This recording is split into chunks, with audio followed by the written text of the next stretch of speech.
दोस्तों, किसी ने सही कहा है कि दूसरों की समस्या का आनंद लेना बंद कीजिए, वरना ईश्वर आपको वही गिफ्ट कर देंगे, क्योंकि भगवान हमें वही गिफ्ट देता है जिसमें हमें आनंद आता है। आदतों को लेकर आपने बहुत सारी कहानी सुनी होंगी, जैसे आदत से मजबूर होना, पुरानी आदत है जाते आते रहेगी, जैसी आदत है वैसा जीवन।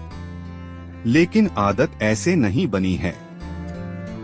दरअसल हम जिंदगी के नाम पर आदतों को ही जीते हैं। दोस्तों, बहुत समय पहले की बात है। एक राजा था जो अपनी प्रजा और परिवार का खूब ख्याल रखता था, लेकिन राजा को कुछ दिनों से अपने आदमियों पर संदेह था। उस राजा के बहुत खास 3 मंत्री भी थे जो उसका काम संभालते थे, लेकिन राजा के उस 3 मंत्री में से कोई एक मंत्री ऐसा था जो राजा के पैसों में गड़बड़ी कर रहा था, और वो मंत्री अपने काम को भी ठीक से नहीं कर रहा था। अब राजा काफी दुविधा में था। राजा को कुछ समझ में नहीं आ रहा था कि 3 मंत्री में से कौन सा मंत्री बेईमान है और कौन सा मंत्री ईमानदार है।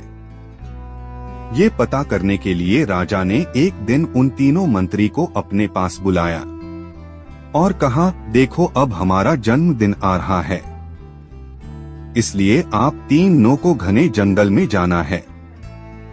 आप तीनों को एक एक बैग दिया जाएगा और तुम्हें अलग अलग घने जंगल में छोड़ दिया जाएगा। उस जंगल में तुम तीनों को फल के पेड़ को ढूंढना है और अच्छे अच्छे ताजा ताजा फलों को इस बैग में भर कर लाना है, और तुम तीनों के पास आज शाम तक का ही समय है। राजा के कहे अनुसार उन तीनों को जंगल में छोड़ दिया गया। अब वो तीनों मंत्री जंगल में आ गए। उसके बाद सबसे पहला मंत्री बहुत ही ईमानदार और मेहनती था, तो उसने अलग अलग प्रकार के अच्छे और ताजा फलों से अपनी बैग को भर लिया। लेकिन उसे ये सब करने के लिए बहुत मेहनत करनी पड़ी। उसने अपना काम पूरा कर लिया था। वह बहुत थक चुका था। उसने अपना काम बहुत ईमानदारी से किया था। अब दूसरा मंत्री जो था वो बहुत ही चालाक और कामचोर था। उसने सोचा कि राजा के पास इतना समय थोड़ी है कि वो ये सब जांच करते बैठे। उसे क्या पता चलेगा कि मैंने अच्छे फल लाए या फिर खराब। तो बिना कुछ मेहनत किए जो भी फल जमीन पर गिरा हुआ मिला उसने अपने बैग में भर दिया, बिना ये सोचे कि ये अच्छे हैं या खराब। जो भी उसने फल जमा किए थे वो बहुत ज्यादा खराब थे, और वो आराम से पेड़ के नीचे बैठ गया। अब तीसरा मंत्री जो था वो बहुत ज्यादा बेईमान और आलसी था।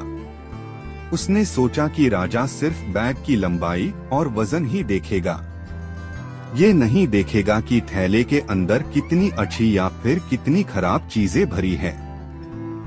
और उस तीसरे मंत्री ने बिना कुछ सोचे समझे उस बैग में सूखे पत्ते और कुछ पत्थर को भर दिया, और वह भी पेड़ के नीचे बैठ गया और शाम होने का इंतजार करने लगा।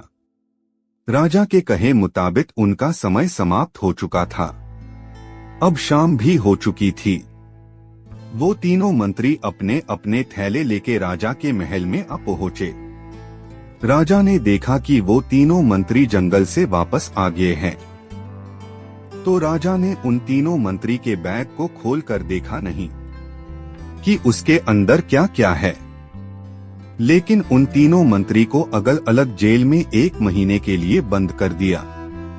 राजा ने उनके सिपाहियों को ये आदेश दिया कि उन तीनों को 1 महीने तक खाना नहीं दिया जाएगा, और ये तीनों 1 महीने तक वही फल खाएंगे जो इन्होंने अपने थैले में भर कर लाए हैं। और इन 3 मंत्री को अब राजा ने जेल में कैद कर रखा। तो जो पहला मंत्री था जिसने अपने थैले में अलग अलग प्रकार के अच्छे अच्छे और ताजा ताजा फल रखे थे, उसका 1 महीना जेल में आराम से कट गया था, अच्छे फल खाते हुए जो उसने खुद जमा किया था। उसके बाद जो दूसरा मंत्री था जिसने अपने थैले में खराब फल रखे थे, उसे वही खराब फल 1 महीने तक खाने पड़े और वो उस जेल में ज्यादा दिनों तक टिक नहीं पाया और बाद में वो खराब फल खाने की वजह से बीमार पड़ गया। अब वो तीसरा मंत्री जो था, जो बहुत ही बेईमान और आलसी था, जिसने अपने थैले में कुछ सूखे पत्ते और छोटे छोटे पत्थर भरे थे, अब उसके पास 1 महीना खाने के लिए कुछ नहीं था सूखे पत्तों और पत्थरों के सिवा। अब उसे उसके आलसी और बेईमान होने पर पछतावा होने लगा।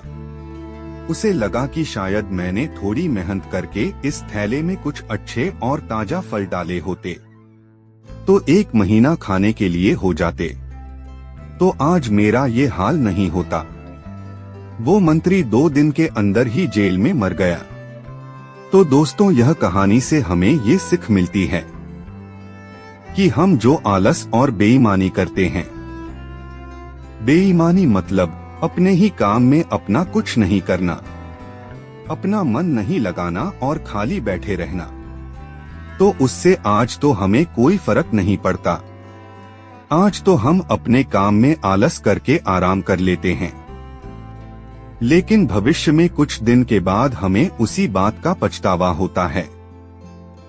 आपने बहुत से लोगों को ये कहते हुए सुना होगा कि काश उस समय में मैंने ये काम कर लिया होता तो इस इंसान की जगह आज मैं होता, लेकिन उस समय मैंने आलस को अपनाया था, इसलिए आज मैं जहाँ का वही हूँ और जिसने मेहनत को अपनाया था वह इंसान अपनी मंजिल में आगे बढ़ गया।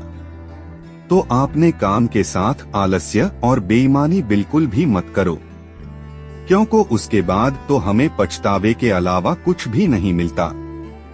ये जो समय है न, इसकी कीमत कोई नहीं लगा सकता। हम लाखों रुपए देकर भी आपने जिंदगी का 1 मिनट भी वापस नहीं ला सकते। इसीलिए इस समय का सही उपयोग करो। समय की एक अच्छी बात है और एक बुरी बात है। अच्छी बात यह है कि हम उसे किन चीजों में गुजारते हो ये हमारे हाथ में होता है, और बुरी बात यह है कि समय गुजर जाता है और सभी के पास दिन में 24 घंटे होते हैं। गरीब के पास भी और आमिर के पास भी, बस ये हमारे हाथ में है कि उस समय में हम क्या नया कर सकते हैं। दोस्तों, आपने आज के इस वीडियो से क्या सीखा आप कमेंट में बता सकते हैं। वीडियो आपको अच्छा लगा हो तो लिखे कर दीजिएगा और जाने से पहले चैनल को भी सब्सक्राइब कर दीजिए। तो मिलते हैं नई कहानी के साथ। धन्यवाद।